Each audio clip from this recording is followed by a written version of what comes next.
On the news tonight, rights group issues 48 hours ultimatum to Governor Bago of Niger State to reverse unlawful shutdown of radio station.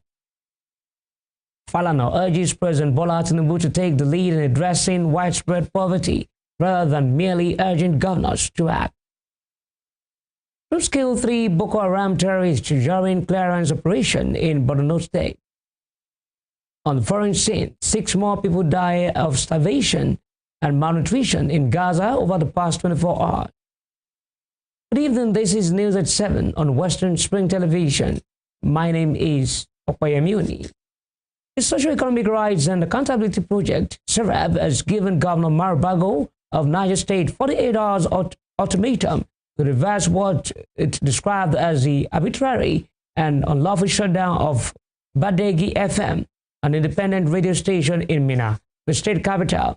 In an open letter by its deputy director, Kolawole Oluwadare, the organization asked the governor to reinstate the station's license, withdraw threats to demolish its premises, and stop profiling its owner, Shuaibu Badeggi Bago. Badeggi Bago had last Friday ordered the State Commissioner of Police and the Commissioner for Homeland Security to sue Badeggi FM, revoke its license, and demolish the building. He also allegedly directed the profiling of the station's owner over accusations that the station's daily broadcasts were unethical and incited the public against the government. The rap warned that such action could seriously undermine press freedom ahead of a 2027 general election. Earlier, the Nigerian Bar Association condemned the shutdown of Badeggi FM, describing the action as an executive rascality of the highest order and demanding an immediate reversal of the directive. In a statement, NBA President Afam Osigwe stressed that the Commissioner of Police and other relevant authorities must refuse to implement illegal orders that infringe on constitutional rights. The federal government has pledged to gazette the long-awaited Nazi scheme of service within 4 weeks.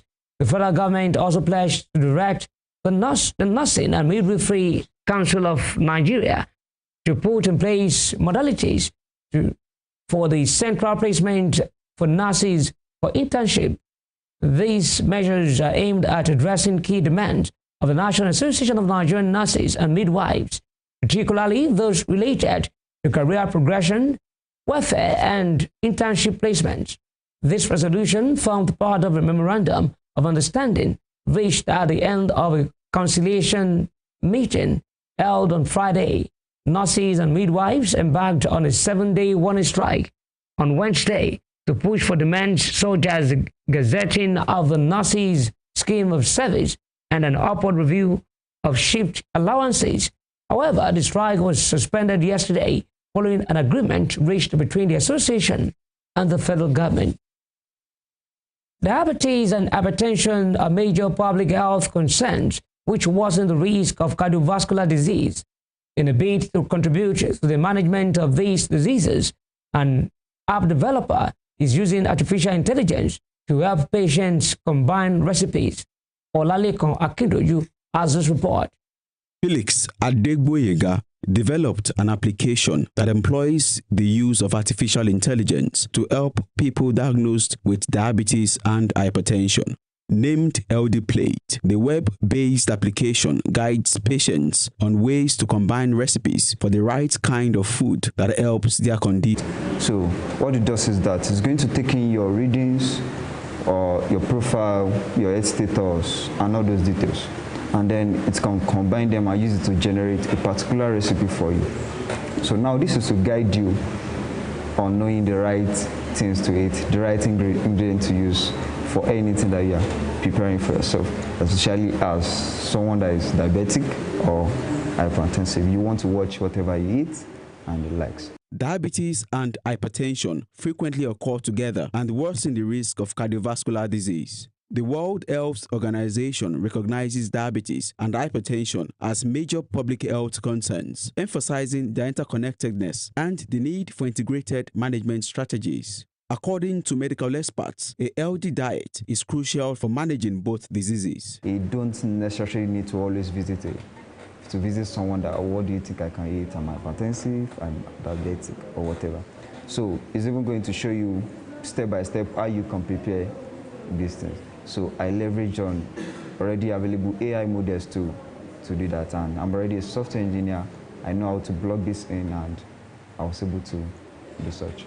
Aside designing, developing, and maintaining software systems to create solutions for various needs, Felix also tutors young people interested in acquiring digital skills at a technology school in Osogbo, SQI College of ICT. The branch coordinator of the campus, Mercy Ajibade, says the school has been solving digital illiteracy and youth unemployment challenges through its programs. According to the National Information Technology Development Agency, Nigeria's digital literacy rate is at 50%, and the government has set ambitious goals to reach 95% digital literacy by 2030, with a milestone of 70% by 2027. One is youth unemployment, and another one is digital illiteracy. In my role here, I've seen people who use, 6-7 years in the university, and when they come here, I ask them, do you have a laptop? What can you do on your laptop? And it's surprising to see that graduates do not know how to type on their laptop. They don't know how to write on Microsoft Word. They don't even know how to use Microsoft Excel. They don't even know how to create PowerPoint slides for presentation. So what we do in SQI is to bring that digital literacy to them. So when they come here, we ensure that they are digitally, literate. So we equip them with the needed skills. Now, once you join SQI, something is off the table, and that is unemployment. Because once you have a value to give, hunger will be far from you, right? So youth unemployment is also one thing that we are tackling, apart from digital, illiteracy problem that we have.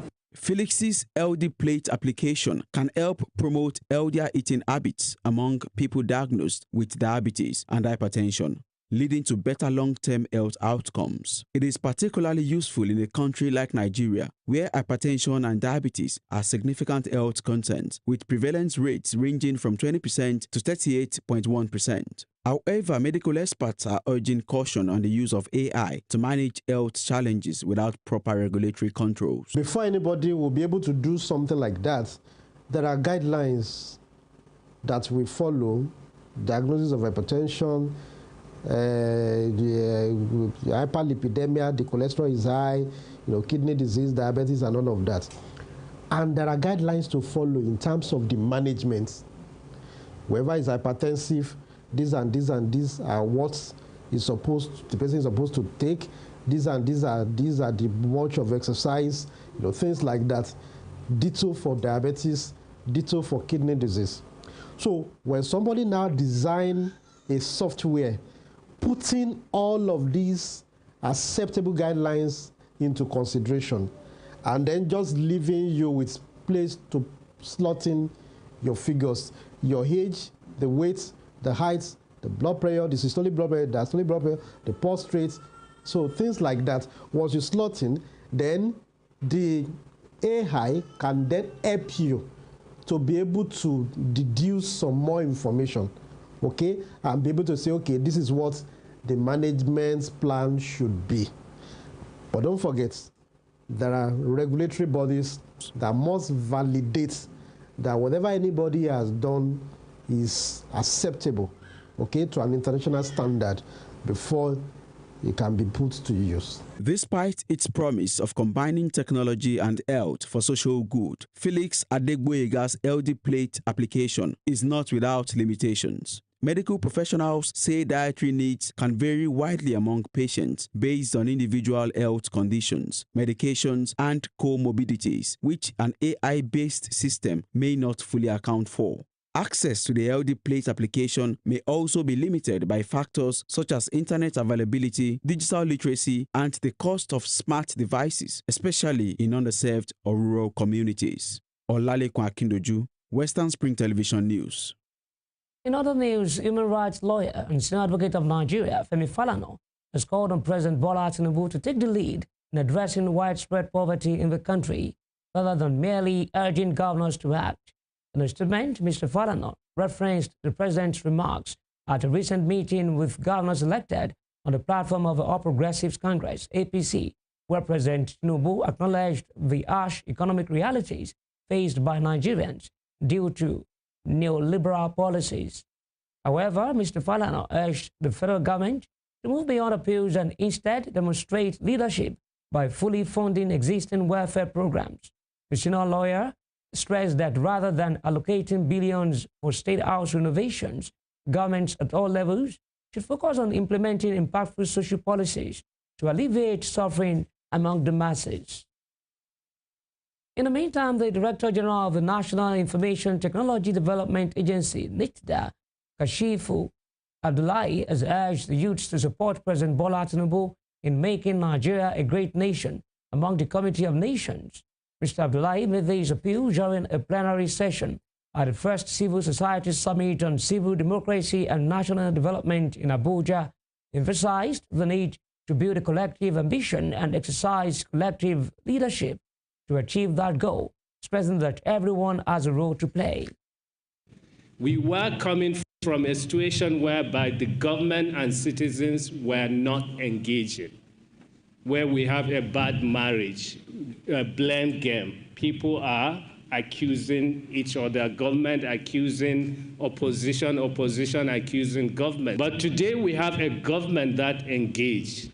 We have a government with clarity, because on assuming office, President Bola Ahmed Tinubu made it clear that economic diversification and inclusivity are paramount to his renewed hope agenda. And the President outlined 8 priority areas to achieve that. Mr. President has a vision for Nigeria, so we should all work together to support him to achieve that vision. That's why also Mr. President is focused not just about boosting agriculture, but also about digitization. How can we use emerging technologies to shape our future? While trying to boost our agriculture, how can we use AI to do more in healthcare, in education, and many more? 2023 Labour Party presidential candidate Peter Obi has restated his vow to serve only one term of 4 years if elected president, insisting that effective leadership is defined by impact, not time spent in office.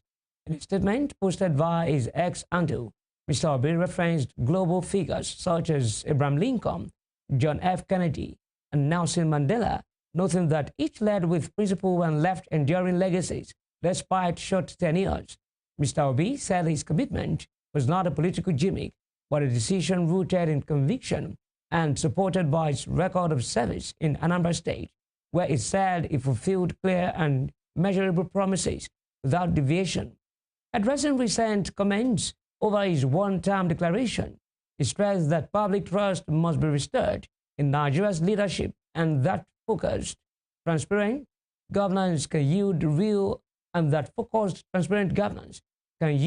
results within the constitutional 4-year window.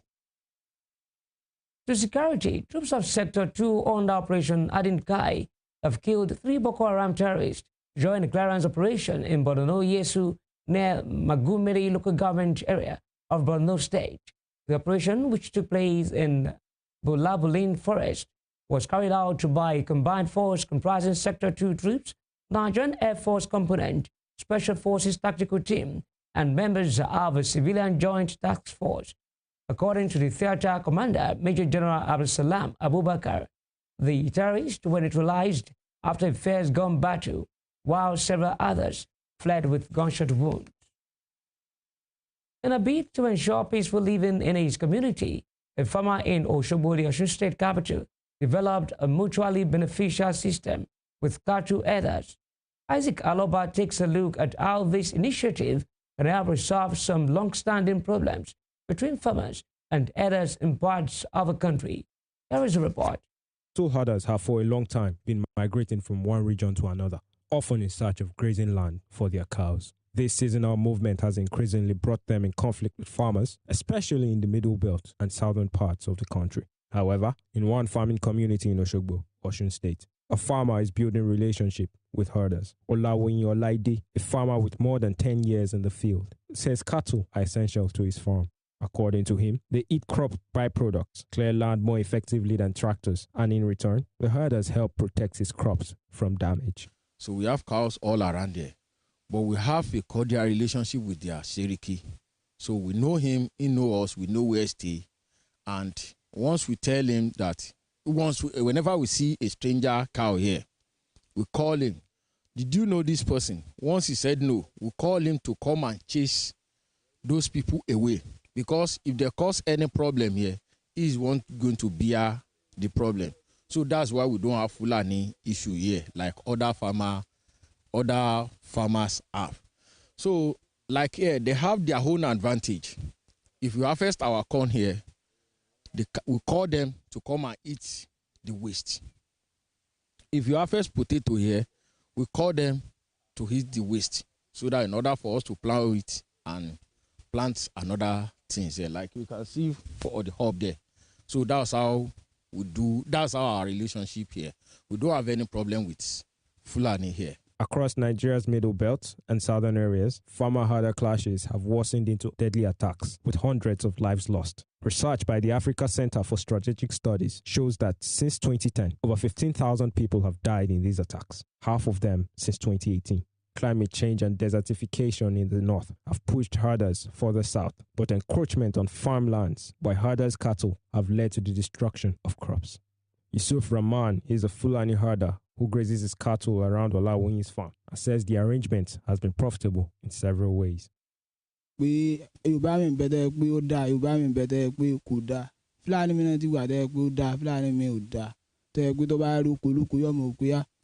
Jẹ́kìn dẹran sí oko yìí kan jẹ́ pàápàá kan sáré jáde kó mi bẹ̀ kan má bàa mi bíbẹ̀. Ẹlòmíì tí ń bẹ̀rẹ̀ pé yóò ro àròjinlẹ̀ pé iṣẹ́ lòun náà ń ṣe kóun náà lè jèrè ní ẹnu sí òun ní gbogbo nǹkan tó ń ṣe yìí. Má jẹ́ kí n jẹ oko lágbájá yìí, jẹ́ kí n kú bẹ̀. Ẹ̀rí ẹlòmíì yóò bá títí ẹ lọ. Màálù tì ní kì í ṣe pé màálù mọ́ sáré lé lọ wọ oko. Ẹlòmíì mọ́ dà wọ́n sínú oko ni. Àdúgbò yìí a máa ń da ẹran ní àdúgbò yìí. Àìtí ìjẹ oko wọn ọ̀rẹ́ ni a máa ń ṣe àjàrí lágbà tí a ti kó ẹran dé àdúgbò bíbáyìí, àjàrí lágbà tí a ti dé bíbáyìí. Bàbá àwọn community bíbáyìí àjọ máa ń ṣe ni bákan ni bí pé tán bá ní nǹkan wọ́n lè bùn wá, táwọn náà bá ní nǹkan bí kán tọrọ ọwọ́ nínú nǹkan kan a máa ń bùnra wa, mọ̀ kórìíra wa náà kórìíra wọn ní bíbáyìí. A ti dé bíbáyìí nísìnyí, ó ti lé kódà ó ti tó bẹ́ẹ̀ bí ọdún 10 báyìí. Ó ti pẹ́ tí a ti dé bíbáyìí. Ọlọ́run torí ó ti pẹ́ gan tá a ti dé bíbáyìí. Tí ó bá wáyé bí ká wáyé ká parí ẹ̀ láàrin ara wa náà ni, kò sí ìjà pé báyà pé ká máa yọ nǹkan pé tíjà bá ti di pé à ń yọ nǹkan síra ogun ti dé nù. Kò sí obìnrin yóò bíbẹ̀ ìjà tí à ń jà ni pé báyà pé nǹkan kan ra ṣèṣì tẹ báyà nǹkan pé àárín community là ń bíbáyìí. Báyà mọ́lù kan ra ṣèṣì tẹ bí pipe mọ́lẹ̀ wọ́n sọ pé But not everything runs smoothly. Olawunyi admits that language barriers sometimes make cooperation with herders difficult. Nigeria's struggle to end attacks involving farmers and herders remains complex. Issues remain around the lack of designated grazing routes and ranches, limited funding for irrigation and improved seeds, and deep mistrust built over years of violence. Still, Olawunyi's approach may offer a path forward, a small but promising example of how cooperation can work. Aloba Isaac, Western Spring Television News. In Anambra State, the government has condemned the killing of a businessman, Ifesinachi Onyekere, also known as Fish Magnate, describing the killing as dastardly and heart-wrenching. Onyekere, a son of a woman leader of the Anambra State Progressives Grand Alliance, was abducted by gunmen at his residence in Ezinifite community, Awka South Local Government area of Anambra State, in a late-night attack on July 26 and was subsequently killed. In a statement, the State Commissioner for Information, Law, MEFO, sympathized with the deceased family, assuring them that the state government is in search of justice while sustaining and strengthening security in the state. Mr. MEFO, who maintained that such a development is an affront to the state government's new security architecture, also expressed delight that the police are the use of the perpetrators. You're watching News at 7 on Western Spring Television.